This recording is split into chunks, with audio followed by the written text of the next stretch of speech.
Welcome to the deep dive. Today, we're diving into something that, well, it's going to fundamentally shape the future you'll experience. We're talking about the rapid decline in global fertility rates. Yeah, it's a huge topic. Huge. And it's not just abstract numbers, is it? It affects the world you live in, the work you do, the kind of societies we'll see emerge, even things like resources and innovation. Absolutely.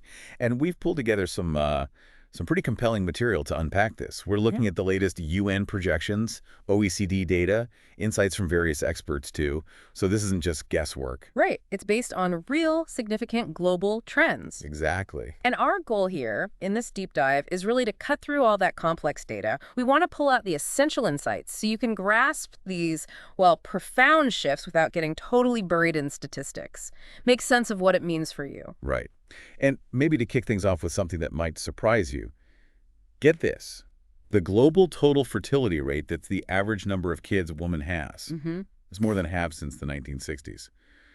Just let that sink in for a moment. More than halved. Wow, that's staggering in what, 60 years or so? It really is. Back in the 60s, the global average was about 5 births per woman. 5. Okay. Now, fast forward to 2024, it's floating around 2.1. 2.1, isn't that the magic number? The replacement rate. Exactly. 2.1 is generally seen as the replacement rate.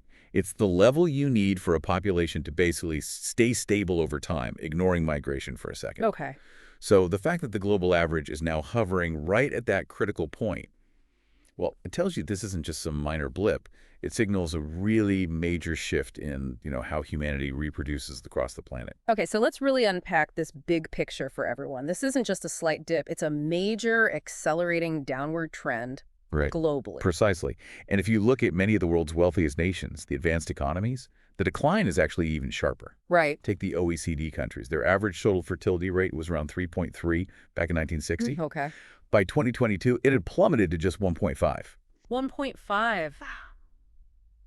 So for many listeners in developed nations, their country's probably seeing a much steeper drop than the global average. That's very likely, yes. Yeah. It really puts it into perspective.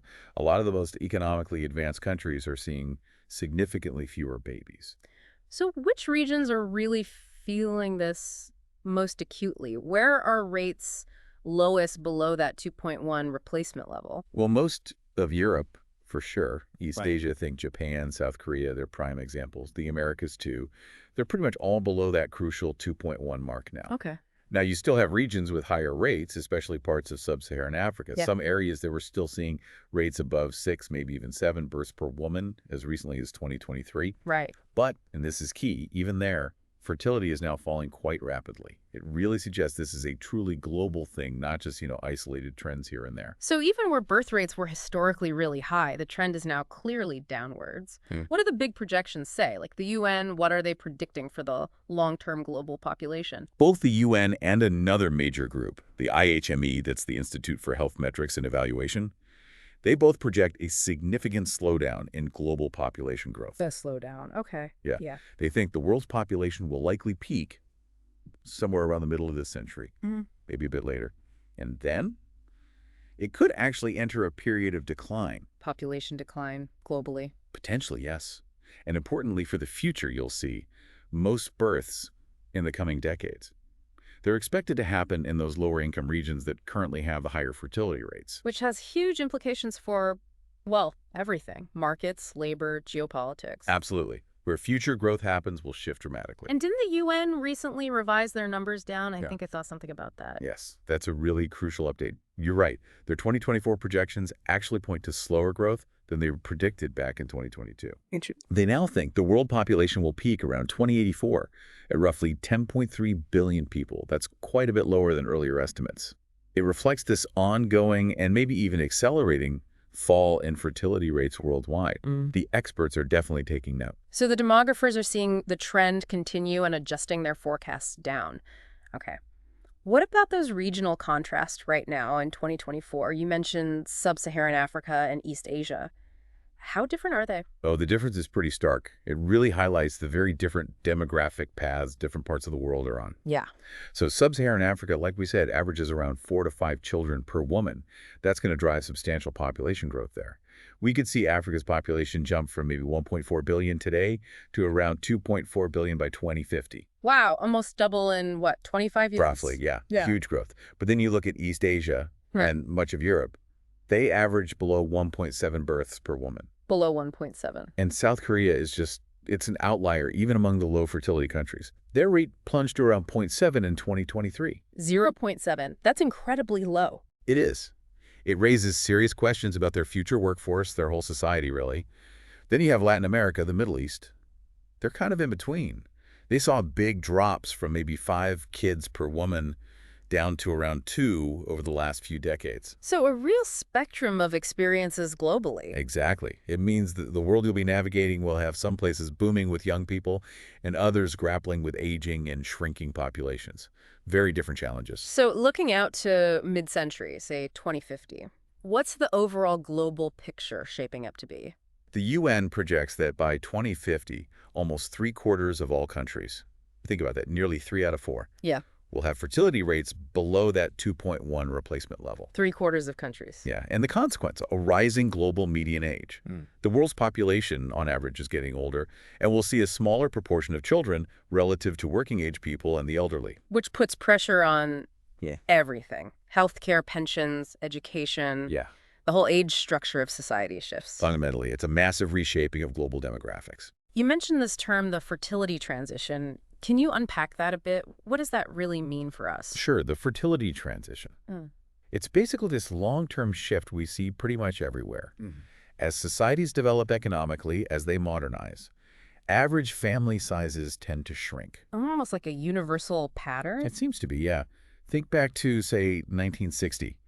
Almost every region on Earth had a total fertility rate well above 4 births per woman. Right. Now look ahead to around 2025. The vast majority of regions are below that 2.1 replacement level.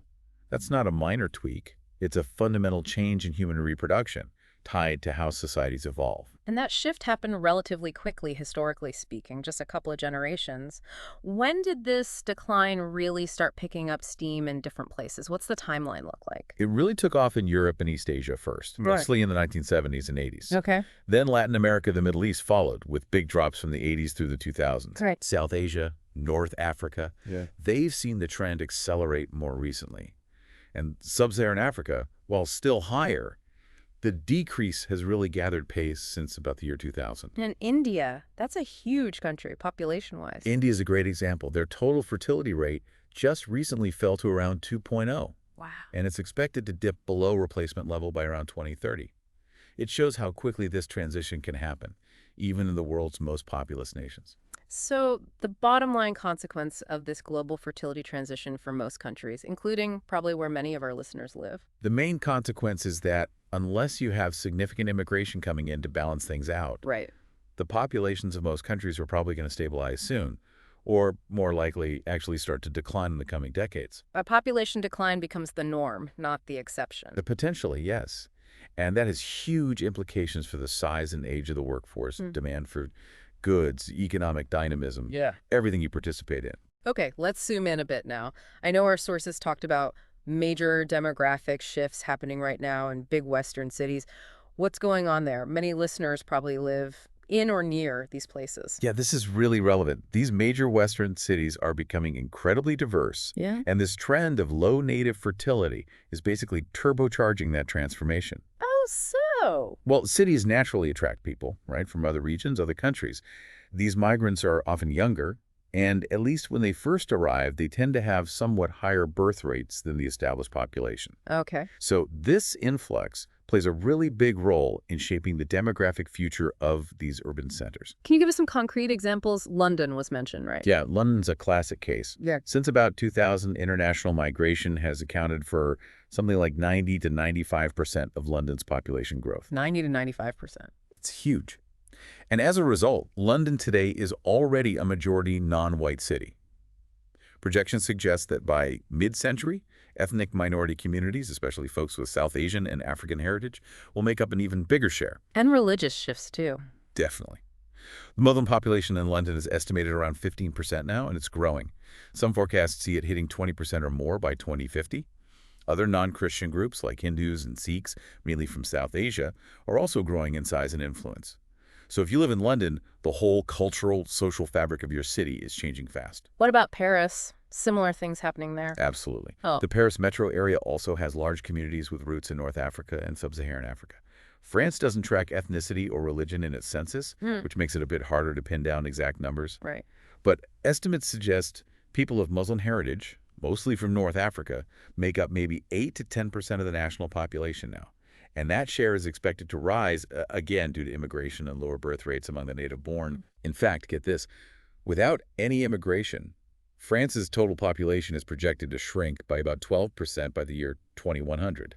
Wow. So immigration is basically preventing population decline there. To a large extent, yes, it really highlights the role it plays, especially in urban centers like Paris. Okay, let's cross the Atlantic. Canada, Toronto, Vancouver. What's the picture there? Canada's demographic shifts are also really pronounced and maybe even clearer because their census does track this data more directly. Toronto, specifically the Greater Toronto Area, is projected to become overwhelmingly shaped by immigration. How overwhelmingly? StatsCan estimates that by 2041, so not that far off, a staggering 80% of Toronto's population will be either first or second generation immigrants. By 8%. Yeah. The largest growing groups are expected to be South Asian, then Chinese, followed by Black African and Filipino communities. And just like in London, you see a religious shift too. Christian denominations are a shrinking share, while Hinduism, Islam, Sikhism are growing along with these communities. If you're in Toronto, your city is becoming this incredible mosaic of global cultures. And Vancouver. It's already known for being diverse. It is, and that's set to intensify. People of Chinese origin will likely remain the largest single group, but the South Asian population is growing very rapidly. Okay. By 2041, projections suggest Vancouver's racialized population, mostly East and South Asian folks, will be over 65% of the total. Visible minorities could make up nearly 3/4 of all residents. For anyone in Vancouver, the city's identity is just deeply tied to its connections, especially across the Pacific. And there was that surprising stat about the Sikh population in Canada. Yeah, it's pretty remarkable, isn't it? It really shows you the scale of global migration. As a percentage of the total population, there are actually more Sikhs living in Canada now than in India, where the religion originated. That's incredible. It just underscores how Canada has become this major global destination and the resulting diversity. So putting it all together for these major Western cities, what's the big takeaway trend? The combination of below replacement fertility among the established European-descended populations and sustained, often high levels of international immigration, it means that this idea of a majority-minority city is becoming reality. Where no single ethnic group is the majority. Exactly. That's either already happened or is happening very soon in places like London, Paris, Toronto, Vancouver. And for you living there, it means big changes, cultural, social, political. Politics, too. Yeah, you'll likely see elected officials, institutions, increasingly reflecting this growing diversity. By mid-century, it's plausible that the demographics of these cities will be dominated by younger people with immigrant backgrounds, lots of Asian and African ethnicities, growing Muslim and Hindu populations. It fundamentally reshapes the cultural and political feel of urban life as you know it. Okay, this clearly goes way beyond just social and cultural change. What about the economy? What are the expected economic impacts of falling fertility and aging populations, especially for the economies you'll be working in? This is absolutely critical for your future economic reality. It's pretty straightforward, really. Fewer births means smaller groups of young people entering the workforce down the line. Right. And unless something else changes dramatically, fewer workers generally means slower overall economic growth. Plus, it puts more financial pressure on government services and safety nets. Can you give some concrete examples? How might this actually play out in people's lives? Sure. The OECD, for example, did some analysis suggesting that this shrinking share of working-age people could actually reduce GDP per capita, basically, average economic output per person, by maybe 7 or 8% over the next 30 years. 7 or 8% lower than it otherwise would be. Exactly. Think about it. A smaller workforce means less total output, potentially less innovation. At the same time, a bigger proportion of retirees and dependents needs more government spending on things like pensions and healthcare. Which could mean higher taxes or fewer services for you down the road. Potentially, yes. The U.S. Council of Economic Advisors put out a report saying pretty much the same thing. Low fertility and aging create significant headwinds for growth and for keeping government finances sustainable. It could affect everything from job prospects in certain fields to the public resources available in the future. And dependency ratios. I remember seeing stats on the balance between workers and non-workers shifting. How does that affect the support systems we rely on? Yeah, that shrinking working age group really shows up in rising dependency ratios. The old age dependency ratio, that's the number of people 65 plus for every 100 working age folks, usually 1564. Okay. That's projected to roughly double in advanced economies by mid-century. Double. And globally, the total dependency ratio kids plus elderly per 100 workers actually hit its lowest point around 2000. Now it's forecast to climb steadily from about 55% today to maybe 65–70% by 2050. So for every 100 workers, there'll be 20 or 30 more dependents to support compared to now. Something like that, yeah. It means significantly more people relying on each worker. That puts a real strain on Social Security systems and likely means a bigger chunk of your contributions goes towards supporting more dependents. So what are the tangible effects you might actually feel from these rising dependency ratios? Well, in practical terms, you'll likely see governments under increasing pressure to fund ballooning costs for pensions and health care for more older people. At the same time, businesses might find it harder to hire people, especially in certain sectors. They might have to offer higher wages to get workers, which could feed into inflation, or just change the job market dynamics. Can we break down those specific economic effects a bit more so listeners really get the potential impact on their jobs, their finances? Okay, sure.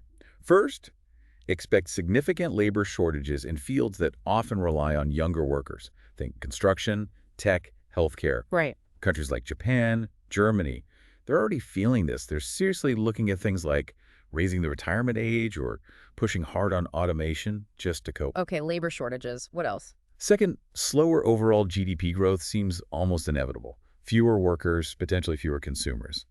It just puts a damper on how fast the economy can expand. Some models suggest demographic decline alone could knock a few tenths of a percent off annual growth. That adds up over time, impacting overall prosperity, job creation. Right, and the costs of supporting the elderly. Third, the high dependency costs, especially elderly health care and pensions. This puts immense pressure on government budgets. The OECD estimated that in advanced economies, the number of old-age pension recipients for every 100 workers, it could go from around 30 today up to somewhere between 60 and 80 by 2060. 60 to 80 per 100 workers needing pensions. Yeah, that forces really tough choices. Higher taxes, lower benefits, or some mix, unless, we see huge jumps in productivity or getting more people into the workforce. And finally, any other major economic fact? Fourth, there's a potential drag on productivity itself. If economies rely more on older workers who might have different skills, or if rolling out automation is super expensive for many businesses, that could slow down efficiency and innovation. Okay. The OECD explicitly warned about serious economic and social challenges from aging populations. They stressed the need for big policy shifts boosting productivity, getting more people working across all age groups. So for listeners, this could mean a tougher job market in some areas, maybe changes to retirement plans, more need to keep skills updated. Exactly. A greater focus on lifelong learning, adapting to what the workforce needs. The core message is, without big policy changes or huge productivity gains, low fertility countries probably face weaker economic performance and much higher public spending demands. Which really throws the spotlight back onto immigration, doesn't it? As a potential way to mitigate some of this. What are the geopolitical and political consequences depending on the immigration path nations choose? You hit the nail on the head. Immigration policy becomes absolutely pivotal in shaping how low fertility plays out, both economically and politically. We can think about maybe two broad scenarios to see the range of possibilities. Okay, let's explore scenario one first. A future with more restricted immigration. What could cause that and what would happen? Well, you could imagine a world with more trade conflicts, maybe more nationalism flaring up, or just general instability leading countries to tighten borders. Right. In that kind of scenario, where major countries really limit immigration, population declines could speed up dramatically in places already having few babies. How dramatic? Take the EU. Eurostat data suggests with current migration levels, the EU population might drop only modestly by 2100. But if migration stopped completely, the population could plummet by about a third. A third? Yeah, from around 447 million now down to maybe 295 million. And countries like Germany, Italy, with really low fertility, they could potentially lose about half their populations by 2100 without migration. After population. Gone. In a zero migration scenario, that's what some forecasts suggest. Even the UK, their stats office projects that net migration accounts for something like 92% of population growth up to 2046. So if you live in a country that restricts immigration heavily, you could find yourself in a society that's not just aging fast, but actually shrinking. That affects everything: services, economic vitality. Those numbers are truly mind-boggling. What are the wider ripple effects globally if Western nations shrink like that? Well, in that low immigration future, Western countries will likely shrink and age much faster. That weakens their labor forces, reduces their economic clout on the world stage. Politically, you might see more inward-looking protectionist policies. Governments would be focused on their aging populations, straining welfare systems designed for younger societies. And geopolitical power. It could shift significantly. Aging, shrinking powers might see their influence wane compared to nations with younger, growing populations. Think parts of Africa, South Asia. They'd gain demographic weight. In an extreme case, some low fertility, low immigration countries might even risk actual population collapse within decades. That would fundamentally alter the global balance of power you'll witness. Okay, that's a pretty stark outlook. What about the alternative? Scenario 2, continued or maybe even higher immigration. What does that future look like? If immigration continues at current rates or even increases, it could definitely help offset those birth deficits, especially in countries actively trying to attract migrants. Like Canada. Canada's a prime example, yeah. Yeah. Their policy explicitly aims for high immigration to fuel growth and counter their low birth rate. Projections suggest immigrants and their kids could be over half the Canadian population by 2041. And the economic benefits. You get needed workers. That helps support growth, keeps the dependency ratio more manageable, contributes tax revenue for things like pensions. Geopolitically, it helps Western countries stay relatively younger and more dynamic compared to the low immigration scenario, helping them maintain their global influence. So if you're in a country with continued immigration, you might see a more vibrant economy, a more diverse society. But that high immigration scenario isn't without challenges either, right? What are the potential shifts or tensions there? Absolutely not. With continued high immigration, the ethnic and cultural makeup of the electorate changes, often quite markedly. You'd likely see more cities becoming majority-minority, like we discussed with London and Toronto becoming the norm. And politically. That could shift priorities, maybe more focus on integration policies, anti-discrimination efforts, accommodating diverse cultures and religions. But, it could also spark social tensions or backlash movements against rapid change or high immigration levels. Right, that's a definite possibility. Internationally, if the West stays relatively open while other big players, maybe Russia, China, others become more restrictive, the West might gain an edge in attracting labor and talent. But they'd still face the very real, very complex political challenges of managing multicultural societies effectively. For you, it could mean navigating a society with evolving social norms, maybe more intense political debates about identity and belonging. So regardless of which immigration path Western countries take, what's the bigger underlying global shift we should be aware of? The fundamental global effect, the thing you really need to grasp, is this massive rebalancing of population power. The trends strongly point to a future, maybe by 2100, where most of the world's young people and working-age population are in Africa and Asia. That's a huge shift. It is. IHME projects that sub-Saharan Africa's share of all global births could skyrocket from about 29% in 2021 to maybe 54% by the end of the century. Over half the world's babies born in sub-Saharan Africa. Yeah. Politically, that demographic weight will likely boost the influence of developing regions in global talks on migration, trade, climate, you name it. Domestically, pretty much everywhere, nations will keep grappling with identity politics, divisions over immigration, cultural change.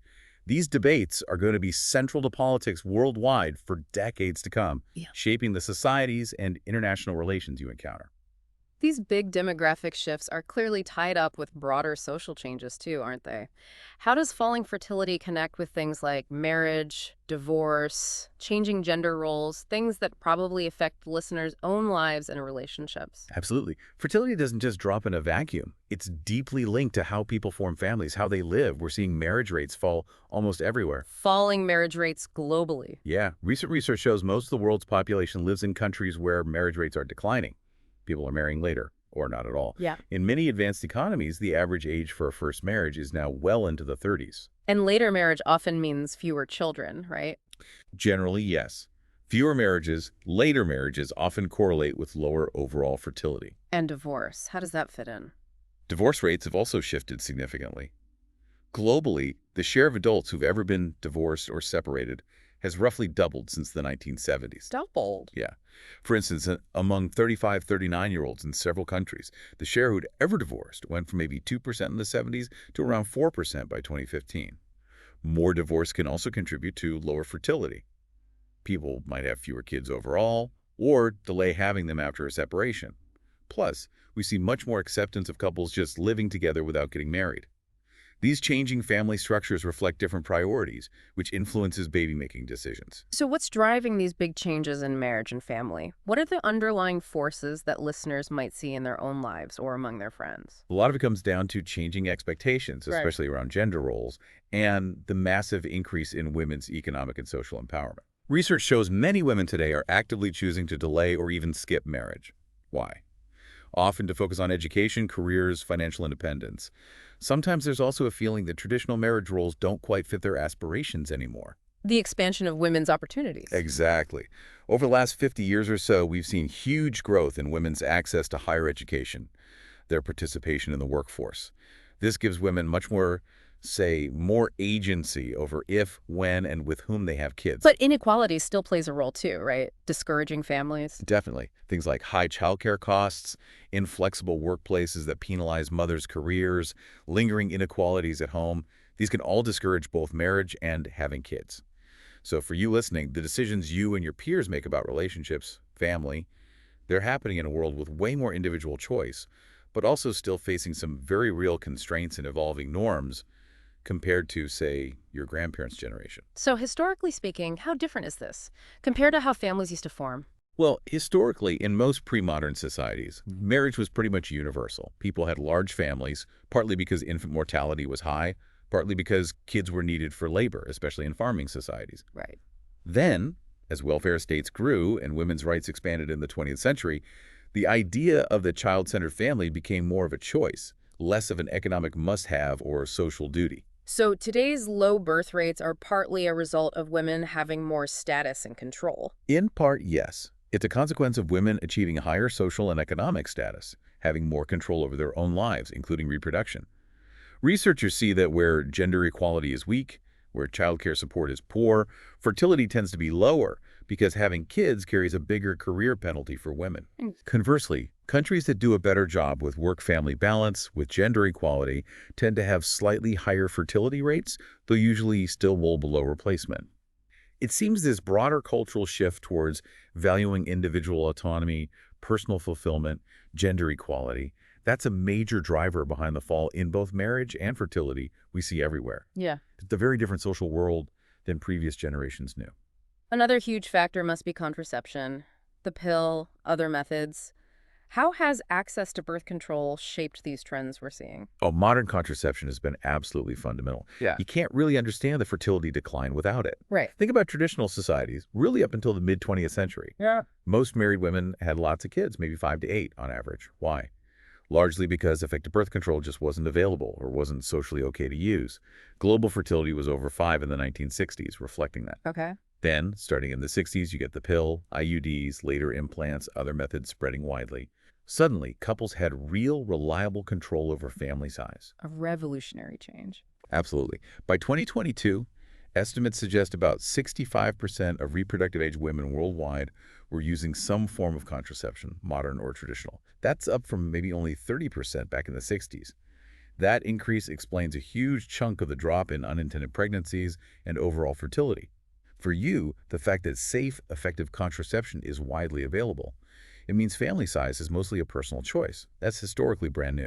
So we've gone from an era where high fertility was just the default to one where having kids is a much more conscious decision for most people. Exactly. The pre-contraceptive era meant high fertility was the norm, unless things like disease or famine intervened.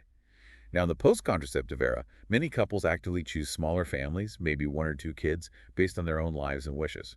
And before modern methods. Before widespread modern contraception, you only had basic spacing methods, often unreliable. Sometimes more drastic things were used, like legal limits on family size or even widespread abortion in some places. Today's situation, with a whole menu of options readily and legally available almost everywhere, unimaginable a century ago. So are today's low rates kind of a return to a natural small family size now that people have the choice, or is it something totally new? It's probably a bit of both. Maybe it reflects a more natural human preference for smaller families when people have autonomy and the means to choose. But it's also a historically unique situation shaped by modern technology and social changes. The key takeaway for you is simple. Historically, lack of good contraception meant big families were standard. Widespread availability drove fertility way down. Okay, let's look at some specific countries to make this more concrete. South Korea, you mentioned that incredibly low rate, around zero point 0.7 in 2023. What's going on there? How does a rich, modern country end up with the lowest birth rate ever recorded? South Korea is really an extreme and frankly worrying case, zero point 0.7 births per woman. It's significantly lower than even other low fertility places like Japan or Italy. So what are the causes? It must be complex. It's deeply intertwined factors. First, the cost of living, especially housing in and around Seoul, is enormous. Raising kids is incredibly expensive. Second, the education system is hyper-competitive. Parents feel immense pressure to pour resources into educating usually just one child, making multiple kids seem financially impossible for many. The education fever. Exactly. Third, the work culture is notoriously demanding some of the longest working hours in the OECD. Balancing a career and family is exceptionally tough. Right. And fourth, critically, gender inequality is still a major issue. South Korea has one of the biggest gender wage gaps among developed nations. Childcare support is less developed than in many comparable countries. So it forces a choice for women, career or family. It often creates a really stark career-family trade-off, yeah. Many women feel they have to postpone or give up on marriage and kids to pursue a career. Every analysis points to this toxic mix. High cost, intense jobs, traditional gender roles still lingering. It all strongly discourages having children. And government efforts haven't worked. They've tried things, right? They've thrown a lot of money at it, cash bonuses for births, subsidized childcare, parental leave. But so far, it hasn't really moved the needle on the fertility rate. It just keeps falling.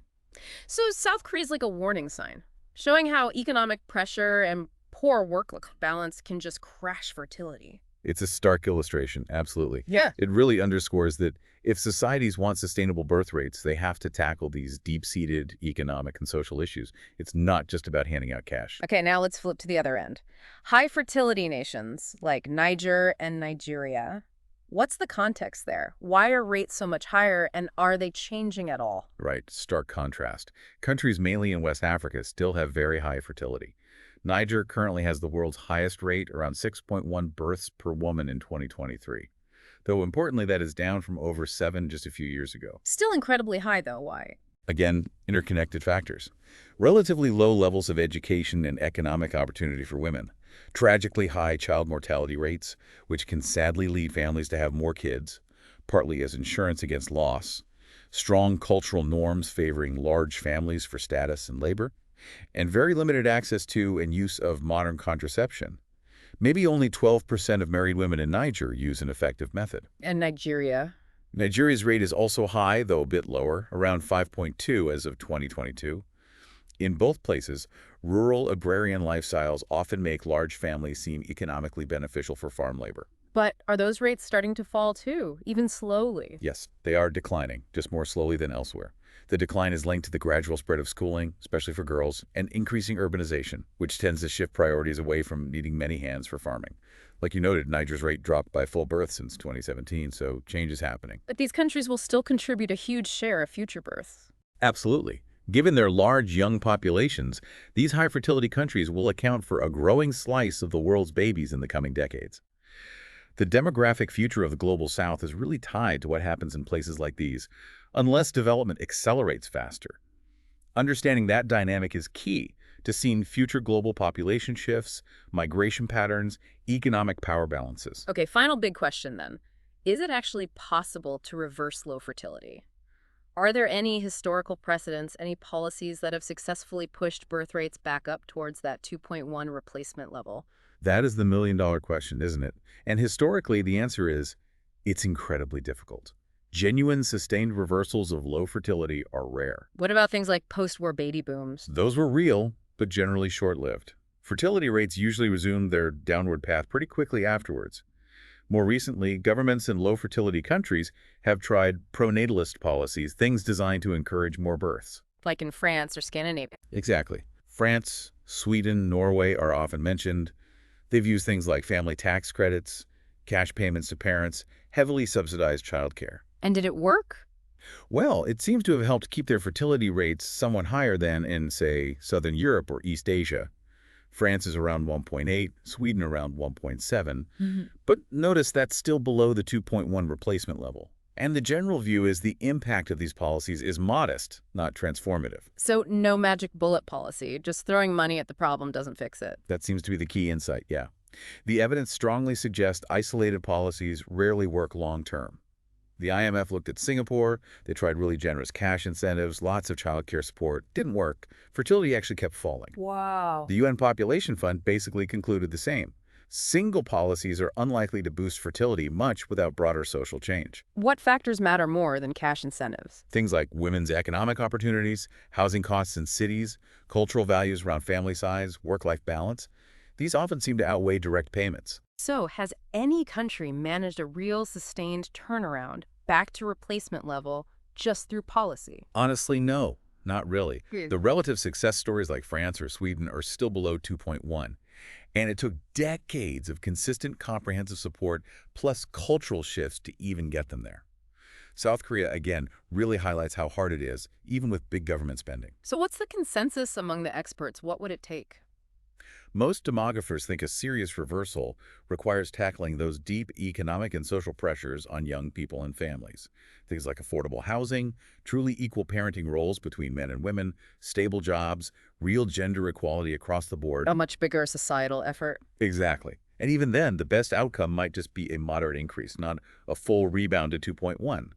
There's just no strong historical precedent for a rapid return to high fertility in developed countries under modern conditions. So for you, it probably means accepting that below replacement fertility is likely the new normal for many nations, and societies need to figure out how to adapt. This has been incredibly eye-opening, a really crucial deep dive into something that's going to touch all our lives. To wrap things up, what are the absolute key takeaways listeners should hold on to? Okay, the essentials are global fertility is falling fast, though unevenly across the world. This isn't trivial. It has profound impacts on demographics.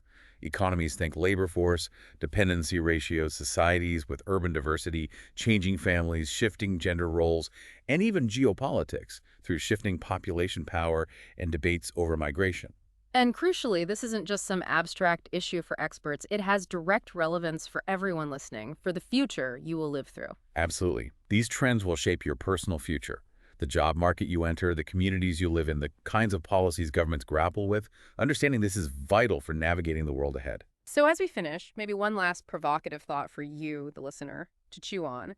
Given that these demographic shifts seem pretty hard, maybe even impossible to fully reverse, and knowing that policies to boost birth rates have had limited success, what kind of unexpected adaptations, what new innovations might our societies need to embrace, not just to cope, but to actually thrive in a world with persistently low fertility and aging populations? Maybe it means totally rethinking work or our social structures, or even how we define progress itself. Something to definitely think about as we all face this changing world.